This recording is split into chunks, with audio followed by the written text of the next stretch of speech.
Touch the Heart, Teach the Mind merupakan moto dari Naviri Study Center. Sentuh hati anak, baru kita bisa mengajar mereka. Touch the Heart, Teach the Mind menggunakan metode 5M, yaitu mendisiplin dengan kasih. Tidak membentak, agar sel-sel otak anak tersambung dengan baik. Tidak marah, agar anak belajar tanpa rasa takut sehingga mampu memahami proses sebab akibat. Tidak memukul, tapi mendisiplin dengan bercerita. Tidak memerintah, agar anak terbangun sikap dan inisiatifnya. Dan tidak melarang, agar anak mampu mengambil keputusan.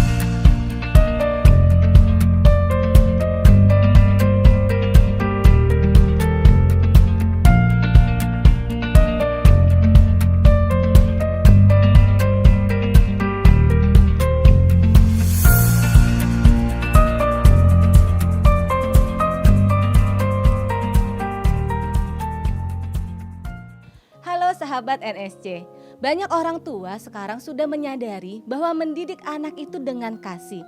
Namun untuk mempraktekannya tidak semudah yang kita bicarakan. Nah, hari ini ada 3 orang ibu yang akan share kepada kita. Mereka sudah melakukan Touch the Heart, Teach the Mind. Hai ibu-ibu. Halo. Nah, boleh ibu bagikan bagaimana selama ini pengalaman ibu-ibu dalam melakukan Touch the Heart, Teach the Mind? Prinsip-prinsip Touching Heart, Changing Mind yang banyak saya lakukan di dalam keluarga adalah saya memberikan sebagian besar waktu saya untuk menemani anak-anak dalam hal belajar dan bermain. Ketika anak-anak sudah melakukannya secara berulang-ulang bersama-sama menjadi suatu kebiasaan yang baik, mereka otomatis sendiri akan melakukannya dengan sendirinya tanpa saya harus suruh-suruh lagi. Lalu kemudian ketika mereka berhasil melakukannya, saya juga tidak lupa untuk memberi pujian kepada mereka. Wah, Koko, Dede, pinter ya. Mama senang sama Dede, sama Koko. Mama bangga. Terima kasih ya. Nah, pujian tersebut kan bisa jadi motivasi juga buat mereka. Lalu kemudian juga saya lebih banyak mendengarkan pendapat anak-anak. Bagaimana anak-anak itu suka apa enggak dengan aktivitas tersebut, mau atau enggak selanjutnya melakukannya lagi gitu. Jadi saya juga nggak mau jadi orang tua atau ibu yang merasa lebih tahu dari anak-anaknya, sehingga kalau saya merasa lebih tahu kan saya akan kurang mau mendengarkan anak-anak gitu. Jadi saya juga mau anak-anak saya kan menjadi pribadi yang terbuka, yang mau bercerita sama mamanya karena mereka merasa didengarkan oleh mamanya. Wah, ibu memanusiakan anak. Betul, Kak. Anak punya pendapat, mereka boleh Betul. memberikan pendapat. Betul. Wah, itu sangat luar biasa sekali. Oke, kalau Ibu Yunika bagaimana? Oke, kalau pengalaman saya dalam menjalankan THCM sih awalnya sulit ya. Karena kan yang saya tahu selama ini teknik parenting itu adalah parenting yang orang tua saya lakukan terhadap saya dulu gitu. Dan setelah mereka kan masih kuno ya, masih yang marah, yang teriak-teriak mungkin, membentak anak gitu, bahkan bisa memukul juga dulu. Tapi kan setelah kami kenal dengan THCM gitu, kami tahu kalau misalnya marah-marah sama anak itu bukan solusi. Kalau misalnya kita mau menyampaikan sesuatu ke anak dengan cara marah-marah, teriak-teriak itu nggak akan kena ke anak. Ujung-ujungnya yang ada penolakan dari mereka. Mereka juga bisa menutup diri mereka ke kita gitu. Tapi kalau misalnya kita kasih tahu baik-baik, ngomongin baik-baik, diskusi, argumentasi sama mereka, terus listening juga ke mereka, mereka akan buka hati dan mereka bisa lebih menerima gitu apa masukan kita gitu, daripada kita teriak-teriak ngomongnya sama mereka marah-marah, itu nggak akan kena ke mereka. Jadinya awalnya sih sulit, tapi saya terapin sedikit demi sedikit. Itu suatu hal yang sangat luar biasa. Intinya adalah kita mau terus berjuang Ibu ya. Betul. Walaupun memang sulit, memang Ya. tidak mudah, apalagi kita melihat pola asuh dari orang tua ya. Tapi itu Betul. luar biasa sekali. Nah, Kak Diana mungkin agak beda kali ya. Karena kan Kak Diana anaknya sudah remaja, sedangkan ibu-ibu yang lain kan anaknya masih usia SD dan juga TK. Nah, kalau Kak Diana mungkin berbeda. Wah, sangat berbeda sekali ya. Karena terus terang ini suatu tantangan, pergumulan buat saya. Saya itu kan baru mengenal THCM itu sekitar kurang lebih 5 tahun yang lalu gitu. Jadi untuk melakukannya, untuk mempraktekannya itu buat saya suatu proses. Tapi saya mau belajar karena saya belakangan ini kan ketika saya sudah banyak terjun, lalu ada di bersama-sama dengan guru-guru NSC, dengan para orang tua NSC, saya melihat bahwa hasilnya tuh ternyata bagus gitu. Jadi saya mencoba untuk bagaimanapun caranya ya kita berjuang. Saya mau belajar bersama dengan suami, saya mau belajar untuk mempraktekkan ini. Padahal anak-anak saya udah besar-besar dan sangat sulit ya untuk bisa, anak-anak yang udah pola pikirnya dari kecil diajarnya dengan cara yang berbeda, sekarang setelah besar mereka jadi rasanya aneh, tapi saya mau terus coba gitu belajar. Tidak ada kata terlambat. Betul sekali. Walaupun anak sudah remaja, Iya. sudah dewasa, selama kitanya mau mencoba sesuatu hal yang baru untuk anak, Iya, tidak ada kata betul terlambat. sekali Kak Wah. Santi. Nah sekarang nih pertanyaannya pasti ya semua orang, emang gampang melakukannya? Apalagi masa pandemi, 24 jam bareng anak-anak. Wah itu kayaknya, kata orang tuh taring keluar gitu. Nah boleh di-share dari ya Kak Diana dulu. Iya, selama pandemi ya sangat ini sekali ya buat saya ya, luar biasa gitu, tantangan banget gitu. Anak-anak yang tadinya waktu sebelum pandemi saya lihat kayaknya manis, dikasih makanan apa buat bawa ke sekolah bekal dimakan. Begitu di rumah wah baru kelihatan gitu, ini nggak mau. Dan kalau ditanya ke mereka, karena mereka kan saya bisa milih di rumah. Kalau di sekolah saya udah nggak bisa milih. Jadi banyak bagaimana saya berproses untuk bisa menghadapi itu gitu. Lalu dalam juga pelajaran-pelajaran di sekolah kan, ketika mereka di sekolah kan saya taunya mereka oh ya belajar ini. Nah di rumah mereka harus praktek di rumah, lab di rumah. Mami, ayo bantuin ini gimana praktikum ini. Anak saya kan udah SMA gitu ya. Gimana caranya biologi begini, fisika gini, kimia. Aduh, saya udah rasanya ya tapi belajar lagi. Dari situ saya diingat lagi, oh ya saya harus belajar, saya harus coba bagaimana caranya gitu untuk. Lalu untuk anak saya yang kecil juga sama. Mi ini gimana pelajarannya? Ya paling enggak saya membantu dia untuk menjawab. Itu sebenarnya membutuhkan satu kesabaran ya. Harus sabar apalagi ketika mereka sekarang ini kan project ya. Tugas-tugasnya semua project, di videoin, direkam. Siapa yang mau bantuin? Ya tentunya maminya gitu kan. Ayo bantuin ya. Itu membutuhkan kesabaran karena nggak mungkin sekali take jadi ulang lagi. Oh kurang ini ulang lagi. Dan itu memang benar-benar sangat melatih kesabaran gitu loh untuk berproses dengan emosi. Satu kata ya, kesabaran. Betul. Wah, ini kayaknya ujian paling terbesar untuk wanita. Kesabaran. Iya. Oke. Kalau Ibu Yunike bagaimana? Kalau saya kendalanya ya untuk zaman online ini ya. Dari sebelum nggak online juga udah kendalanya ya memang bagaimana kita bisa pengendalian diri, emosi gitu ke anak.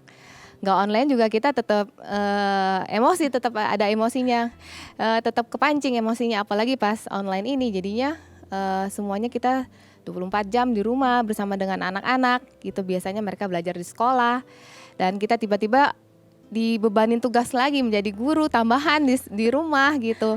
Ya itu aja sih sebenarnya kendalanya di saya itu kayak mengatur emosi saya gitu. Terus bagaimana saya bisa positif, nggak skeptis gitu. Jadinya bagaimana bisa menjalani proses ini dengan baik, yang online ini dengan baik. Mana anak-anak masih kecil kan, satu sekolah, satu lari-larian. Yang sekolah masih mau main lah, yang mau pipis dulu mami, mau makan dulu mami gitu. Pasti ada aja itunya. Ada aja maksudnya alasannya gitu biar mereka nggak mau sekolah. Tapi saya pikir kalau misalnya mereka udah dasarnya mereka nggak suka sekolah online gitu kan. Kalau saya tambahin mereka, saya marahin, mereka makin nggak suka nanti dengan sekolah online gitu. Jadi saya ngomongin baik-baik, saya temenin mereka sekolah dari awal sampai selesai. Semua aktivitasnya saya ikutin gitu. Jadi mereka ngerti ternyata kalau sekolah harusnya bersikapnya seperti ini loh. Kita nggak boleh angkat kaki ke meja gitu. Kita nggak boleh lari-larian gitu. Kita nggak boleh banyak banget alasan mau kemana, mau kesini gitu. Jadi kalau udah sekolah juga nggak panjang kan waktunya. Jadi kalau udah sekolah duduk manis, diam bersama-sama mami, ditemenin sama mami gitu. pengendalian diri Ibu ya. Iya. Dan kita ada untuk mereka di situ. Betul, betul. Oke, thank you. Ya di situasi pandemik ini ya terutama ya ketika saya harus full memegang anak-anak di rumah ya, ditambah dengan kalau misalnya ada kejadian-kejadian dari luar yang enggak enak gitu ya, yang bikin hati saya mungkin kesel gitu ya, di saat bersamaan juga saya udah mencoba nih ngajar anak-anak berbagai macam cara, namun hasilnya mungkin belum sesuai dengan keinginan saya. Nah di situ saya belajar untuk mengendalikan diri, menahan diri untuk menjadi lebih sabar ke anak-anak. Karena ketika saya tidak marah ke anak-anak, anak-anak kan pasti juga enggak takut sama mamanya gitu. Kemudian juga kalau nantinya saya marah-marah ke anak-anak, lalu anak-anak saya menyontoh perbuatan saya gitu kan, karena kan anak-anak kan menyontoh perbuatan orang tuanya gitu kan. Tentu saya kan nggak mau dong anak saya menjadi pribadi yang suka marah-marah. Untuk itu saya harus mencontohkan perilaku yang baik sih ke anak-anak, menjadi pribadi yang sabar agar anak-anak juga sabar dalam menjalani aktivitasnya. Kitanya Ibu ya, balik lagi sabar. Betul. Itu memang PR-nya wanita untuk lebih sabar. Ibu pasti punya dong hal-hal yang selama pandemi nih di rumah. Tadi kan udah cerita nih bagaimana mengatasi kesabaran dan sebagainya. Nah, sekarang yang saya pengen tanyakan, apa yang dilakukan di rumah nih selama sekolah online? Apa sih yang, kan pasti project banyak, yang ngerjain pasti orang tua, mama-mama kan, siapa lagi kan, pasti mama yang ini. Nah, bisa di-share dari Ibu, iya Ibu ini kan. Oke, boleh. Kalau saya di rumah sih sama anak-anak, kebetulan saya sama anak-anak tuh suka, kita suka crafty gitu. Jadi kita suka bikin apa gitu. Jadinya kita mengeluangkan waktu di situ. Dan kalau misalnya untuk menguji kesabaran saya gitu, untuk kita bisa mengendalikan diri, saya setiap bangun pagi saya dapat ilmunya dari Kak Santi di sini. Saya afirmasi diri gitu. Saya memilih untuk sabar. Hari ini saya akan menjadi ibu yang sabar. Hari ini saya akan mengendalikan diri saya dengan baik. Itu. Jadi saya mengawali diri saya tuh pagi-pagi tuh seperti itu. Jadinya untuk kedepannya kalau misalnya memang ada hambatan atau rintangan anak tiba-tiba rewel atau segala macam, saya ingat lagi tadi pagi saya udah begini loh. Jadi kita nggak boleh kalah sama emosi kita gitu. Jadi kalau sama anak-anak ya saya belajar saya bagaimana caranya biar mereka menyukai sekolahnya. Kalau sekolah aja nggak suka, gimana mereka mau belajar gitu kan? Wow, Ibu mempersiapkan diri Ibu dulu. Iya. Jadi bukan anak yang kita persiapkan, tapi diri kita persiapkan agar kita sabar. Iya. Ketika anak-anak sekolah di sekolah online, mereka bertingkah atau apa, kitanya tetap bisa sabar. Wah, ini sesuatu yang sangat luar biasa sekali, Ibu. Ada nggak Ibu pengalaman mungkin yang Ibu lakukan sehingga oke, Ibu sudah mempersiapkan diri nih untuk Ibu bisa sabar. Apalagi setelah itu yang Ibu lakukan pada saat sekolah online itu? Saya temenin. Misalnya bahkan kalau misalnya mereka olahraga pun saya ikut mereka olahraga.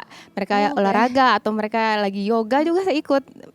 Pasti saya ikutin gitu. Jadi saya ajakin gitu, benar-benar saya kasih tahu, oh iya ini enak loh, yuk seru loh, yuk ayo ikut yuk. Biasanya mereka cuma duduk aja gitu. Tapi kalau misalnya maminya ikut, mereka jadi senang gitu, kayak ada temennya main gitu. Jadi kayak sambil sekolah sambil main sama maminya. Saya juga kalau saya jadi anaknya juga saya akan ikut mau 10 jam deh sekolah deh.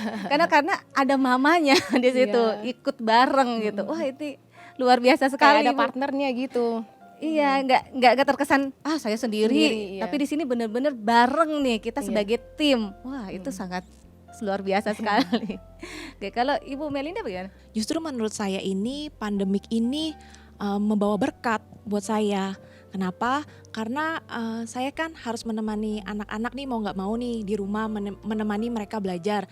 Ketika saya menemani mereka belajar online misalnya, saya jadi tahu kendala anak saya tuh di mana gitu. Jadi saya kan otomatis bisa langsung bantu mereka saat mereka menghadapi kendala-kendala gitu. Jadi mereka nggak sampai ngedown gitu karena merasa nggak bisa. Ada mamanya yang siap sedia membantu mereka. Lalu juga karena pandemik ini saya juga belajar banyak hal gitu. Jadi belajar menggambar, belajar editing video. Karena kan anak-anak kan banyak tugas video. Jadi saya mau nggak mau deh harus belajar lebih dulu gitu. Agar kan hasilnya juga baik. Anak-anak juga mendapat materi juga baik. Iya, bener ya. Iya betul Kak. Karena memang nggak mudah Betul. di sekolah, di rumah, semua di rumah. Tapi yang satu tadi yang saya ambil dari poinnya Ibu adalah bagaimana ibunya bertumbuh. Iya. Ibu jadi menguasai yang hal-hal yang dulu Ibu bahkan mungkin Iya. nggak mikir ya bisa gambar Bu ya. Betul. Nggak mikir Betul, ya. nggak bisa saya Kak dulunya gambar. Jadi karena sering temenin anak saya Kenneth gitu. Oh jadi saya tahu tuh Kak teknik-tekniknya tuh yang bener tuh gimana. Sudah segede ibu-ibu begini Kak baru tahu Kak, baru mengerti. Itu suatu poin yang sangat luar Iya biasa. betul Kak. Itu sebenarnya kalau kita mau melihat bahwa di tengah semua masalah pasti ada berkat sebenarnya. Betul, Kak. Kita mau menggerutu atau kita mau melihat sisi yang lainnya. Betul, Nah, ini betul. sangat luar biasa Iya. bahwa kalau kita lihat dari pandeminya sekolah di rumah, aduh pasti capek. Tapi kalau kita lihat dari sisi lainnya, ini suatu berkah banget. Iya betul Kak. Waduh, thank you banget. Kalau Ibu Diana bagaimana? Iya, kalau saya setuju dikatakan sebagai suatu berkat ya di masa Mm-mm. pandemi. Karena dengan adanya pandemi ini memang kan emosi kita juga lebih diproses lah ya. Apalagi anak saya besar-besar, mereka juga lebih banyak, lebih mudah untuk ya istilahnya dibilang berdebat ya berdebat gitu. Tapi mereka sebenarnya mengutarakan apa yang menjadi pemikiran mereka. Kalau dulu kan sebelum pandemi mungkin kita ibadah bahasa masing-masing, tapi pada waktu kita pandemi, kita ibadah bareng, kita bisa saling terbuka, membicarakan apa yang tadi gitu loh. Pada saat ibadah tuh apa sih yang kita dapat. Lalu yang saya dapatkan lagi adalah ketika, oh jadi saya tahu cara belajar anak saya tuh kayak gimana sih sebenarnya. Dan saya anaknya kan 2 ya, yang besar, oh saya udah tahu lah ya dia mesti bagaimana, oh begini caranya. Yang kedua ini saya baru tahu kalau dia menghadapi ujian atau tantangan, dia mudah untuk sedikit gugup gitu. Jadi saya jadi tahu kalau mereka di sekolah terus kan kita nggak tahu kayak bagaimana mereka. Saya melihat dari masa pandemi ini justru kita lebih banyak berdialog, berbicara, berelasi, berkomunikasi. Bahkan kita bisa kan misalnya hari Minggu jalan bareng keliling komplek. Dulu kalau belum pandemi mana bisa seperti itu gitu loh. Nah pada saat kita jalan bareng mereka cerita macam-macam, kita bisa ngobrol, tahulah apa yang menjadi pola pikir mereka, apa yang menjadi ketakutan mereka, dan kita bisa menjadi berbagi dengan mereka. Jadi semakin dekat ya, kita Betul. semakin mengenali anak-anak kita. Wah itu sangat luar biasa, dan tidak hanya mengenali, kita membantu mereka ketika mereka mengalami mungkin kesulitan. Kita kayak nih loh superhero-nya loh, jadi bukan Spider-Man dan yang lain-lain, tapi mama gitu superhero yang ada. Oh itu wah luar biasa sekali ini. Nah bagaimana dengan pola asuh dari para ibu, dari orang tua? Pola asuh dari para orang tua, dari ibu-ibu bagaimana? Iya, kalau saya pribadi sebenarnya pola asuh saya itu ya melihat dari generasi saya kan memang zaman saya tuh zaman orang tua yang bisa dibilang kolot kali ya. Iya, dibilang kolot gitu ya. Mereka mengatakan tidak boleh, jangan ini, harus begini gitu kan. Jadi banyak aturan yang mereka mereka berikan kepada kami. Jadi ya saat itu ya menganggap bahwa itu adalah kebenaran. Saya menganggap bahwa itu adalah kebenaran dan saya menerima apa semuanya itu. Setelah bertumbuh, punya keluarga sendiri, ternyata nggak semudah itu. Zamannya, generasinya nggak bisa lagi seperti itu. Apalagi sekarang teknologi semakin bertambah besar. Mereka banyak tahu dari berbagai macam ini ya, pengetahuannya ada Google gitu ya. Mereka banyak tahu dan kita harus nggak bisa lagi menerapkan yang seperti itu. Akhirnya ya pola asuh saya yang dulu yang seperti itu. Kalau dibilang papa mama berarti nggak sayang. Papa mama saya sangat sayang sama saya. Baik, sayang banget gitu loh. Tapi ya mereka memang nggak dibilang mungkin kasih yang mereka berikan ke kita tuh nggak terlihat dari cara mereka bicara atau apa, itu kan kasar sekali. Nah itu yang akhirnya terturun ke generasi terbawa terbawa disadari ke ya? generasi saya, Jadi ke anak-anak saya. Ibu Diana juga tanpa sadari Betul. melakukan itu kepada anak-anak. Iya, betul. Nah, lalu apa yang Ibu lakukan? Iya, setelah itu kan anak-anak bertumbuh besar, saya melakukan seperti itu, suami juga sama seperti itu. Akhirnya muncul kan masalah. Anak saya yang paling besar saat itu juga, iya, sampai saya bingung gimana ya cara handle-nya. Kata orang puber itu kan banyak hal-hal yang terjadi. Tapi kalau dilihat puber masih SD, belum puber lah ya gitu ya, masih usia kecil gitu loh, pubernya masih SD kecil di bawah. Akhirnya saya banyak belajar, saya banyak berdialog dengan orang-orang, dengan guru-gurunya juga di sekolah. Saya lakukan itu gitu dengan guru-gurunya di sekolah, banyak bicara. Siapa tahu di sekolah bagaimana anak saya. Saya minta pendapat lah dari mereka. Akhirnya karena kami benar-benar merasa tidak tahu lagi harus bagaimana, dan kita hanya bisa berdoa sama Tuhan. Dan satu hal yang Tuhan bagikan kepada saya adalah saya harus sekolah lagi gitu, saya harus belajar lagi. Dan di situ akhirnya saya mengambil keputusan untuk saya belajar lagi. Orang tua yang sekolah, Betul. bukan anak yang sekolah. Iya, ya? betul. Boleh di-share nggak sekolahnya seperti apa? Saya waktu itu akhirnya mengambil keputusan untuk sekolah konseling. Oke. Saya sekolah konseling dengan tujuan adalah anak saya berubah. Wah. Bagaimana nih? Kan emak nih ya, emak harus tahu dong bagaimana caranya ngatur anaknya putar-putar ya, supaya anaknya berubah. Ternyata dalam sekolah itu enggak. Yang saya diajarkan, saya dibukakan bahwa ternyata yang harus berubah adalah dari diri saya sendiri. Orang tuanya dulu yang harus banyak berubah. Dan itu nggak mudah memang, mengubah diri saya yang udah sekian puluh tahun gitu ya. Tapi karena saya dan suami rindu bahwa kami harus mengalami terobosan, kami harus mengalami pemulihan. Yang nggak mau kita sama-sama berjuang, kita sama-sama belajar. Kita yang berubah, Betul. tidak menuntut orang lain untuk berubah. Wah, betul. keren banget. Terima kasih. Kalau saya dulu orang tua saya masih belum mengenal THCM juga sih. Jadi kayaknya 50-50 lah gitu, 50-50. Dulu saya kena pukul juga pernah, kena marah juga pernah, kena bentak juga pernah dulu gitu. Tapi baiknya itu ketika selesai marah, emosi udah reda, papa saya nanti bisa panggil saya lagi, bisa pangku saya, bisa peluk saya. Dia bilang sorry, tadi papa udah marahin kamu gitu. Terus dia kasih tahu saya kenapa saya bisa salah gitu. Terus bagaimana ke depannya, konsekuensinya apa atas kesalahan saya gitu. Jadi saya mengerti gitu. Oh ternyata memang saya salah gitu. Tapi karena mereka juga belum mengenal THCM kan ya. Jadi saya nggak dendam juga sih ke papa saya, karena ya nggak setiap kali saya salah juga dipukul gitu. Nggak setiap kali saya salah juga dibentak atau dimarahin. Jadinya saya mengerti dan saya nggak berusaha untuk tidak melakukannya lagi kesalahan itu.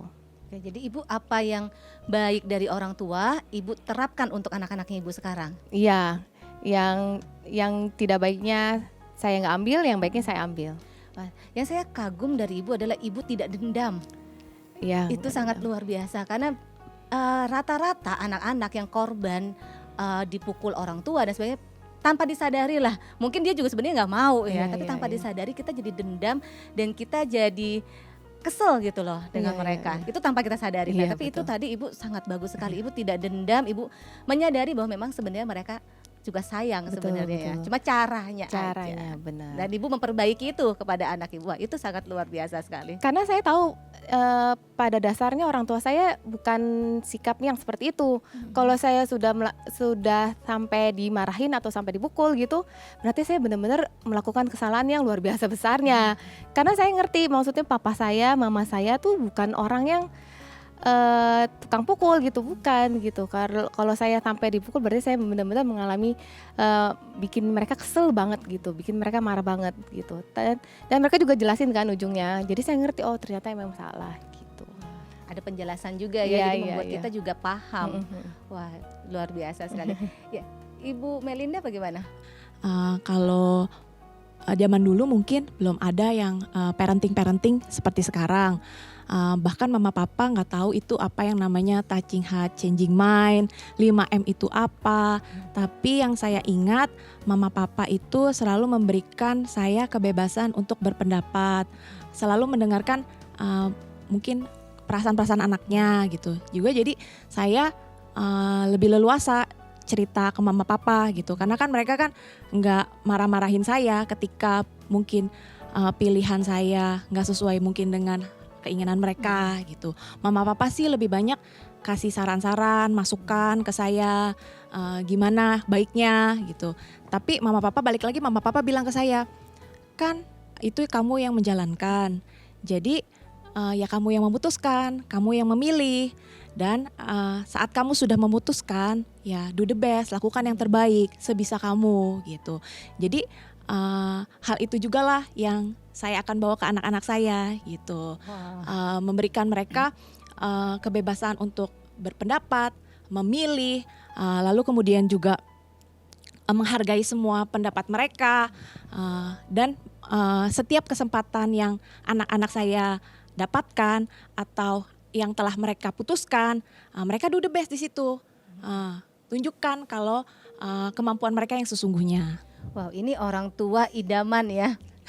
Kalau sekarang tuh parents goal, ya kan semua Ya, orang terima pasti kasih, pasti pengen punya orang tua yang seperti Iya, ini iya. gitu, yang memahami kita, yang memberikan kebebasan tapi juga yang bertanggung jawab. Saya mengucap syukur sekali sih Kak punya mama papa seperti mama papa saya. Wah, itu sangat bangga sekali ya kita Iya. punya orang tua seperti itu. Terima Iya. kasih sekali. Iya. Nah, di sini ada beberapa pernyataan. Nah, nanti para ibu-ibu boleh menanggapi ya. Ini pernyataannya pertama. Pola asuh dengan kasih sayang, yaitu menggunakan metode 5M, akan membuat anak tumbuh menjadi pribadi yang manja, lemah, tidak kuat menghadapi kejamnya dunia.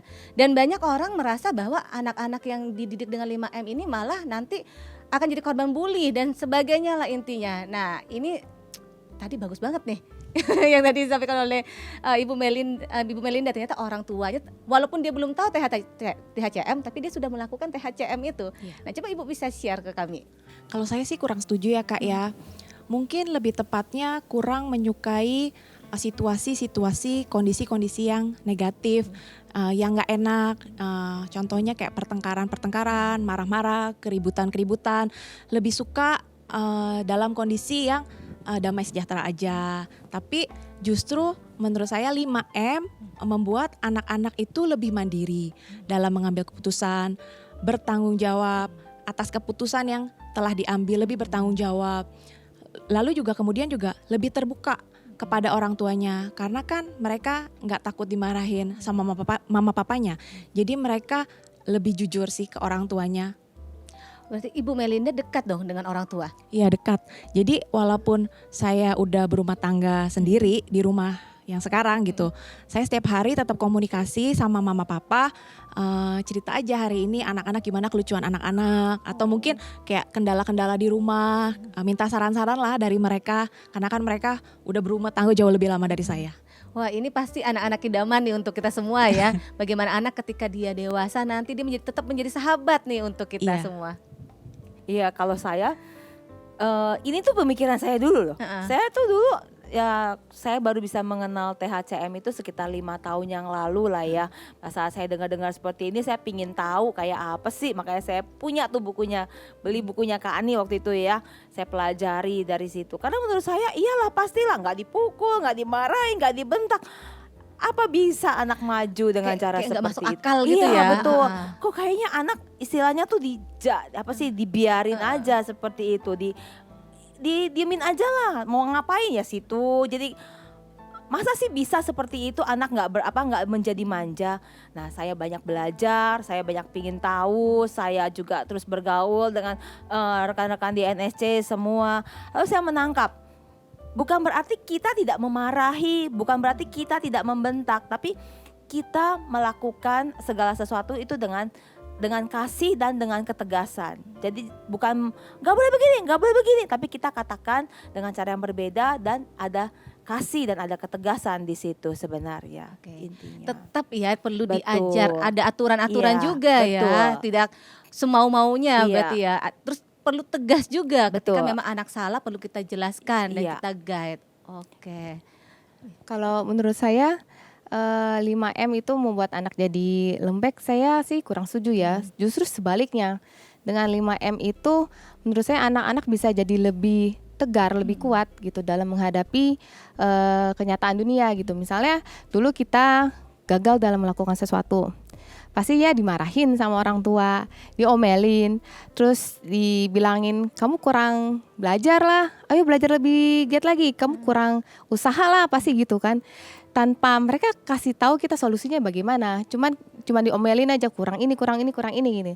Tapi kalau misalnya dengan 5M kan kita tidak memarahi, tidak membentak gitu. Jadi bahkan kita bantu mereka untuk evaluasi kenapa kamu gagal tadi gitu.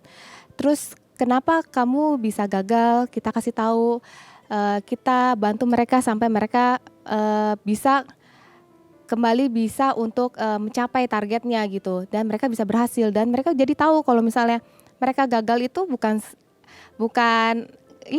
akhirnya dunia mereka, karena mereka pernah gagal dan mereka bisa menang gitu dengan kegagalan mereka itu. Jadi enggak sih ya, menurut saya enggak jadi lembek, justru mereka jadi kuat, mereka pede banget gitu. Harusnya jadi mereka lebih pede karena mereka lebih percaya kita udah pernah, maksudnya gagal dan kita berhasil, jadi PD-nya dapat untuk nanti dilepas ke dunia yang dunia kantoran atau dunia ini, mereka pasti tegar, kuat gitu. Belajar dari kegagalan. Iya. Karena memang banyak orang menghindari gagal, Betul. takut kalau gagal. Tapi ya memang kita mesti gagal, tidak ada yang salah dengan gagal, karena kita bisa belajar banyak dari situ justru ya. Betul. Karena kita diajarkan untuk menerima mereka apa adanya kan ya. Jadinya ya mereka walaupun mereka gagal, tapi karena kita menerima mereka apa adanya, tentunya mereka pasti lebih ada yang mensupport gitu loh, ada yang mendukung mereka gitu. Wah, seru nih. Masih ada lagi nih pernyataan yang lain. Guru adalah guru yang mengajar di sekolah. Nah, ini banyak banget orang mengatakan hal seperti ini. Nah, lalu tugas mengajar dan mendidik adalah tugas guru. Nah, bagaimana nih pendapat para ibu nih? Mungkin ketika anak-anak berada di sekolah di luar dari pengawasan orang tuanya, memang guru adalah orang yang mendidik di sekolah. Namun berapa banyak sih waktu yang dihabiskan anak-anak di sekolah? 2, 4 sampai 6 jam doang. Lalu anak-anak kan akan pulang ke rumah dan berada di rumah. Sebagian besar waktunya ada di rumah. Jadi sebaiknya tugas mengajar menjadi guru dilanjutkan oleh orang tua, mama papanya. Nah, agar lebih baik lagi menurut saya akan optimal jika orang tua dan guru dapat bekerja sama. Menjadi partner ya Ibu. Betul. Ya. Jadi tidak bisa juga dilepas begitu saja kepada guru, tapi orang Betul. tua pun berperan. Betul. Kerjasama Ibu ya, Betul. nggak boleh lepas ya, guru aja, orang tua aja mesti punya komunikasi yang baik. Iya betul ya. Kayak saya juga punya pengalaman bahwa ketika mengalami kesulitan dengan anak, nggak malu-malu gitu loh, datang ke guru, cerita sama guru. Di rumah anaknya begini gitu, di sekolah bagaimana, supaya kita sehati gitu. Ya, apa yang mungkin anak-anak di rumah kok begini, tapi kok di sekolah berbeda. Di sekolah begini, kok di rumah begini. Kita bisa sehati. Bagaimana sih kita menghandle? Nah, kalau menurut saya kan anak dari lahir, dari rahim kita keluar, itu kan udah sama kita ya. Cuma papa sama mama yang ada gitu, paling nenek apa ya. Jadi ya memang guru yang paling pertama kali itu ya orang tua. Nggak mungkin kan langsung bayi langsung diserahin ke guru ya. Mereka belajar berjalan sama kita, belajar ngomong sama kita, belajar makan, istilahnya dalam kehidupan sehari-hari selalu mulainya sama kita gitu. Jadi kitalah yang menjadi guru sebenarnya dari mereka. Kalau saya, lalu kenapa saya masukin gitu, kenapa berikan ke sekolah? Ya karena saya melihat keterbatasan saya, mungkin saya nggak jago gitu misalnya di pelajaran biologi. Kalau di sekolah kan ada orang guru yang bisa jago, siapa tahu ternyata anak saya kekuatannya di biologi gitu kan. Saya nggak jago olahraga, tapi ada guru yang mungkin bisa mendidik mereka dalam bidang olahraga dan ternyata kekuatan mereka di situ. Itulah saling melengkapi. Apa yang saya lemah, guru bisa kuatkan dan kita saling melengkapi. Ya, saling gitu. melengkapi karena Betul. orang tua adalah guru sejatinya anak. Iya. Sampai kita sudah dewasa juga, sampai kita tua ya orang tua tetap menjadi guru pertama dan sejatinya kita. Tidak bisa digantikan. Betul, Itu memang. karena yang tahu dalam-dalamnya anak kan kita orang tua. Oke. Kalau guru dan orang tua tuh punya porsinya masing-masing gitu. Kalau di sekolah guru mengajar, nanti kalau di rumah juga orang tua bisa mengajar gitu. Ada tulisan di sekolah kita nih di NSC tuh children see, children do, itu saya setuju banget. Karena suatu ketika saya dengar anak saya, Maika, yang pertama marahin dedeknya. Itu dia ngomongnya sama persis. Cara nada ngomongnya sama saya tuh sama persis gitu. Nadanya sama, kata-katanya sama gitu, intonasinya sama. Saya berpikir, oh ternyata apa yang saya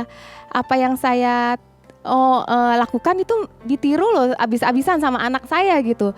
Apalagi yang negatifnya tuh lebih gampang ditiru kan daripada positif. Jadi saya berpikir kalau kita tuh lebih baik karena kita menjaga perilaku kita di rumah. Kita berperilaku positif, anak juga tirunya positif. Kita berperilaku negatif, anak juga nirunya negatif gitu. Jadinya kita punya porsinya masing-masing sebagai orang tua dan guru. Dan benar banget kata Bu Melinda tadi, kerjasama. Tadi juga Bu Diana juga bilang kita saling kerjasama, nggak bisa lepas itunya. Benar banget. Tanpa kita sadari ya, sebenarnya perilaku kita itu kita sedang mengajar ya. Perkataan kita, perilaku kita sadari itu kita sedang mengajar. Jadi pelajaran yang mereka dapatkan itu sebenarnya bukan akademik saja ya, tapi kehidupan sehari-hari. Makanya mereka belajar dari kita. Wah, keren banget. Nah, ini pernyataan yang terakhir. Oke, orang tua adalah seorang murid dan seorang guru. Nah, bagaimana nih tanggapan dari para ibu?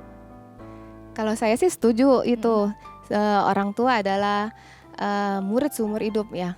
Apalagi dengan perkembangan zaman yang luar biasa cepatnya ini, kalau kita gini-gini aja kita nggak mau belajar, cukuplah gue udah tua gitu kan, udah nggak bisa belajar lagi, nggak bisa gitu, pasti kita akan ketinggalan jauh gitu. Anak-anak kita juga jadinya susah untuk belajar, susah untuk berkembang. Jadi kita benar-benar harus mengikuti dan kita belajar lagi dari orang yang lebih ahli daripada kita. Gitu.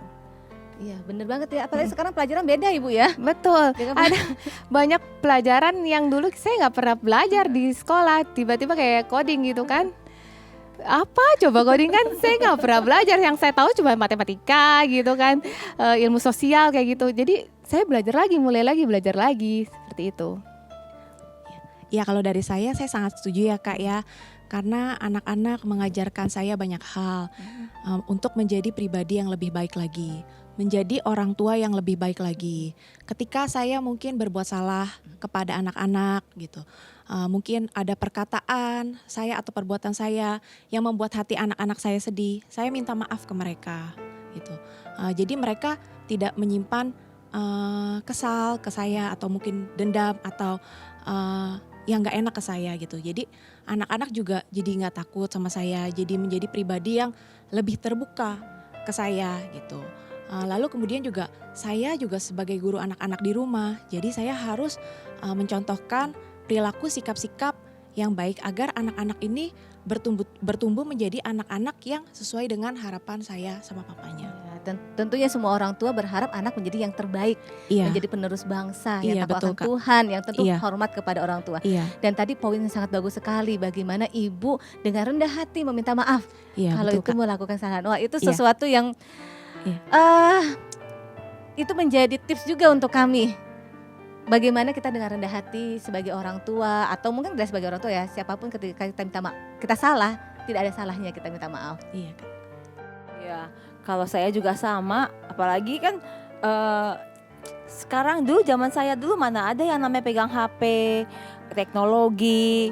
Sekarang kalau suruh, karena semua dunia harus pegang HP, harus medsos itu.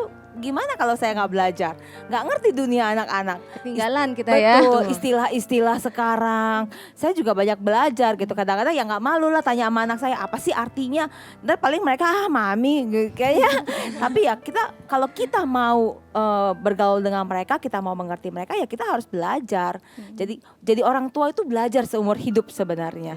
Jadi mama itu belajar seumur hidup, belajar mengerti dunia anak-anak, belajar. Kadang-kadang saya juga tanya sama anak saya, apa sih ini gimana caranya upload ini gimana? Walaupun kadang-kadang mereka aduh lambat banget ya, malum lah ya gue bilang, kita yang penting kan mami masih mau belajar supaya bisa mengerti.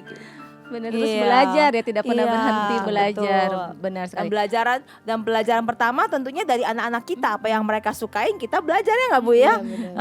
Nanti setelah itu baru kita belajar dari sekeliling kita, apa sih yang saat ini sedang dunianya anak-anak tuh apa gitu. Banyak belajar lah dari semua hal. Wah, satu kebanggaan ya kita menjadi mama.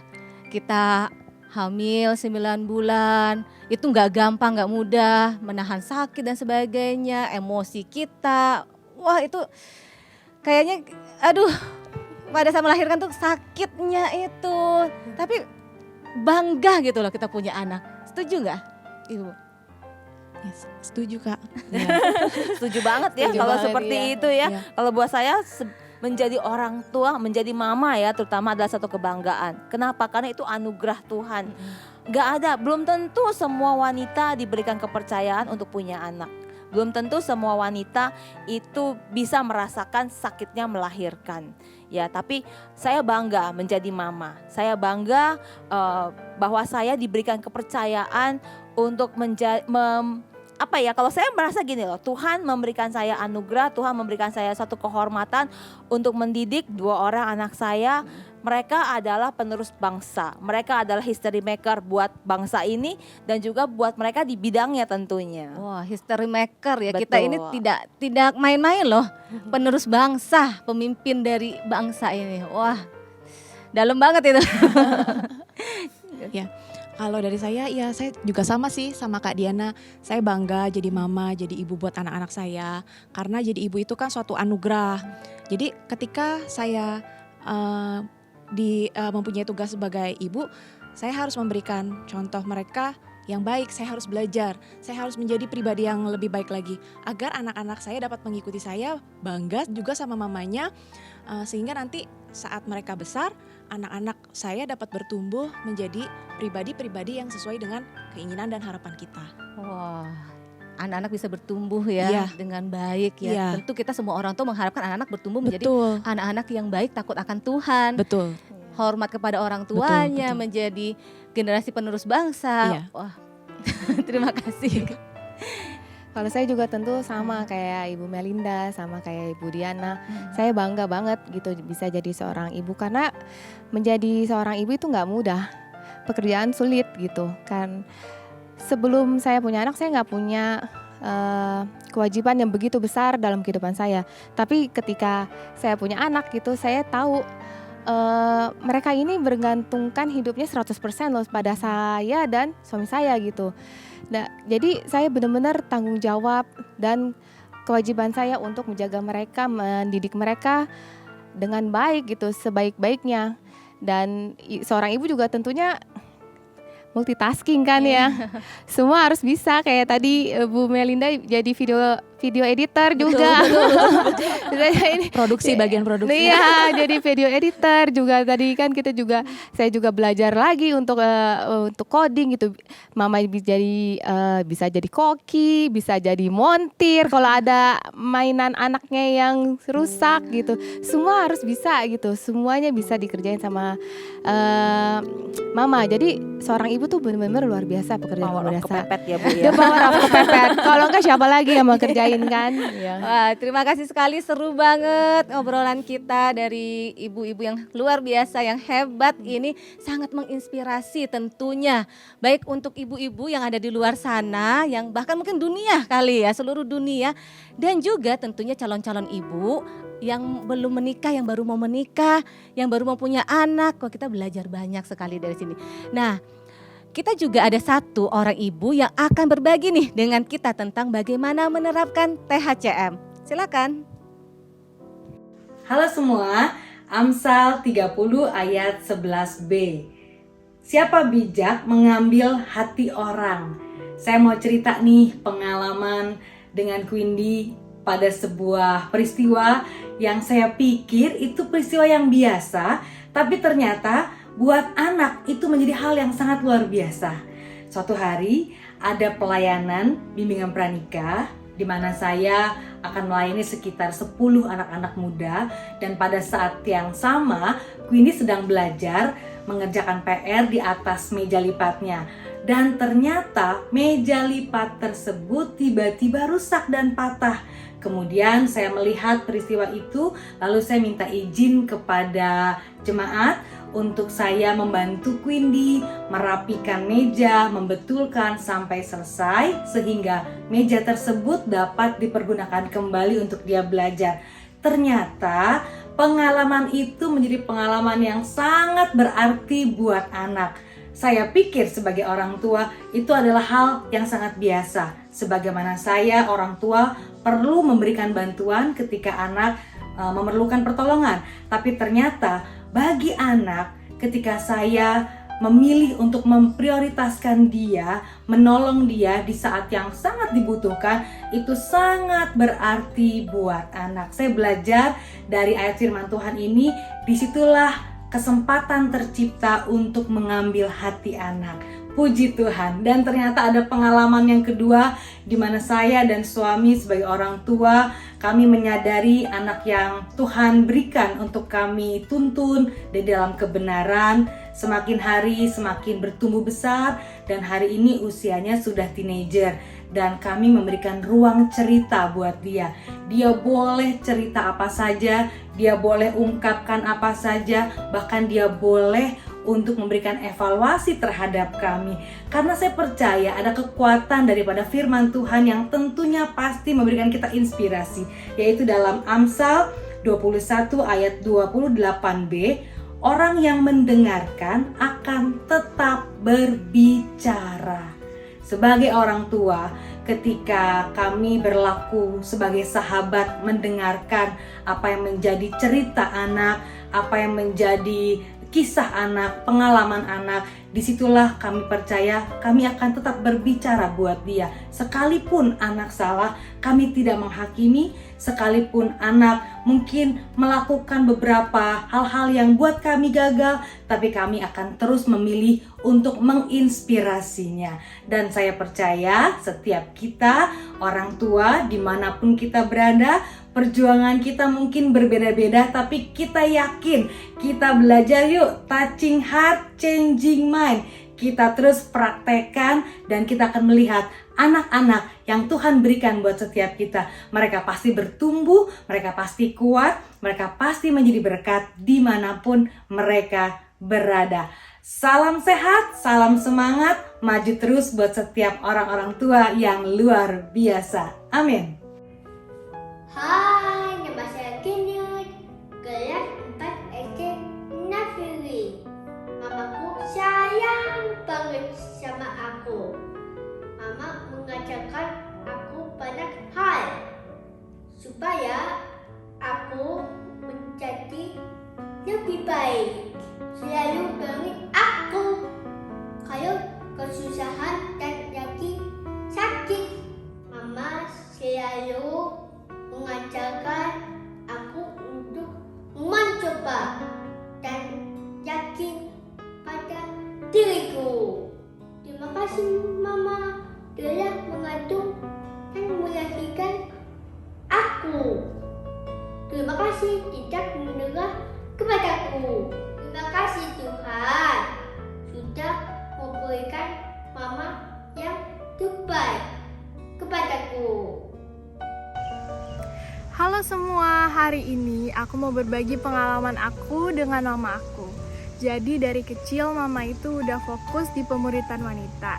Bahkan mama bisa konseling anak muridnya sampai berjam-jam. Di situ aku ngerasa mama gak punya waktu dan mama lebih perhatian kepada anak-anak muridnya.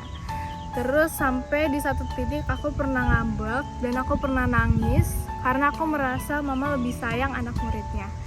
Terus pas aku nangis, mama samperin aku dan mama bilang, mama tanya ke aku, "Dek, kamu kenapa?" Nah, terus aku ceritain apa yang aku rasain ke mama, dan di situ mama bilang, "Oke, next time mama mau belajar untuk luangin waktu main sama kamu." Di situ aku langsung sadar dan aku kayak, wow, ternyata mama yang sebagai orang tua aku mau belajar juga ya. Gak cuma ngajarin anaknya doang, tapi juga mau belajar loh. Di situ aku merasa keren banget, ibu aku kayak keren banget. Lalu suatu hari mama lagi ada pelayanan bimbingan pranikah. Nah di situ pas-pasan banget aku mau kerjain PR. Pas aku mau mulai kerjaan PR, tiba-tiba meja lipat yang aku pakai itu patah. Nah di situ aku kasih kode ke mama, "Ma tolongin aku dong." Nah terus mama lihat dan di luar ekspektasi aku, ternyata mama mau bantuin aku dan mama bilang ke anak-anak bimbingannya, "Bentar ya, Kak Febe mau bantuin Quindi dulu." Di situ aku merasa, wah ternyata aku jadi prioritasnya mama. Ternyata mama bener-bener sayang aku. Nah, seiring berjalannya waktu, aku merasa papa mama itu sahabat aku. Aku punya teman banyak, punya sahabat ada, tapi menurut aku, sahabat terdekat aku itu papa mama aku. Kenapa? Karena aku seneng papa mama itu bisa ngehargain pendapat aku, dan kalau dikasih nasihat, papa mama kasih tahu dengan cara yang baik. Contohnya, kalau mama tahu tugas aku belum selesai, mama tanya aku, "Dede ada kendala apa? Kenapa PR Dede belum selesai? Mama bisa bantu dalam hal apa?" Dengan kayak gitu, aku sadar dan aku lebih gampang buat berubah karena kesadaran itu timbul dari diri aku sendiri. Dan yang kedua, kenapa aku merasa papa mama itu sahabat terdekat aku? Karena papa mama selalu support minat dan bakat aku. Salah satu pengalaman yang paling berkesan adalah sejak pandemi aku itu jadi suka baking, lagi suka bikin kue. Nah, di situ dengan keterbatasan alat-alat dan bahan-bahan, dari nggak punya mixer, aku kocok pakai garpu, terus nggak punya oven, aku pakai kukusan nggak dikasih air. Itu mama bener-bener support aku. Dan support yang mama kasih adalah dalam bentuk kata-kata. Mama bilang gini sama aku, "Dek, dengan bahan yang seadanya yang kamu punya, justru kamu bisa punya kesempatan yang berbeda, kamu bisa memaksimalkan apa yang ada." Nah mulai dari situ aku makin semangat untuk kembangin bakat yang aku punya dengan bahan yang seadanya dibandingkan dari awal aku punya fasilitas yang lengkap. Jadi gitu deh cerita tentang aku dan mama aku. Selamat Hari Ibu. Mami cantik, mami baik, mami pintar memasak buat mereka. I love you. Thank you.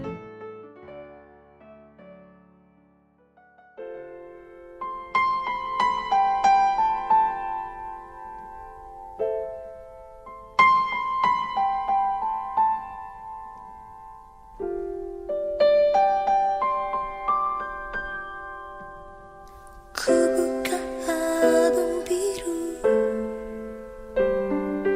penuh debu dan usang. Ku pandangi semua gambar diri kecil bersih belum ternoda. Pikirku pun melayang dahulu penuh kasih. Teringat semua cerita orang tentang riwayatku.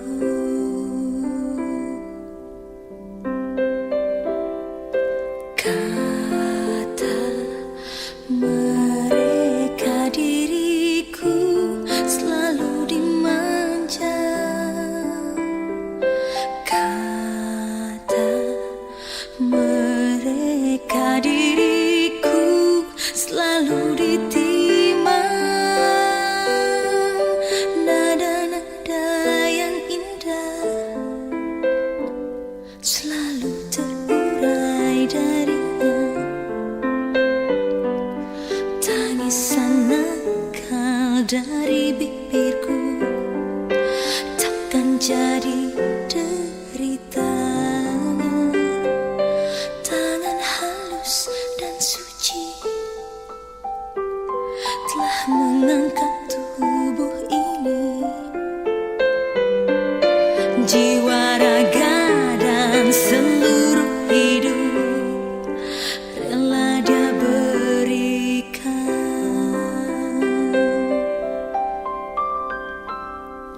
Kata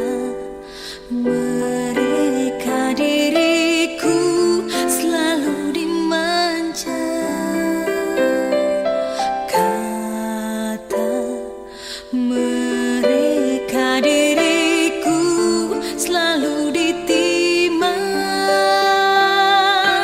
Oh Bunda ada dan tiada, dirimu kan selalu ada di dalam hatiku.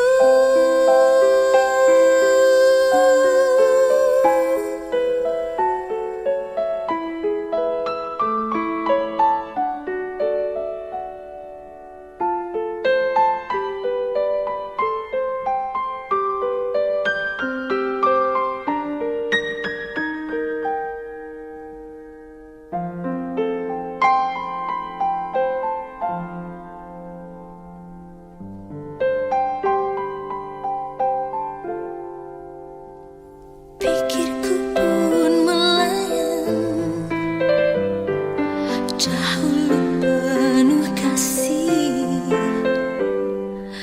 teringat semua cerita orang tentang riwayatku.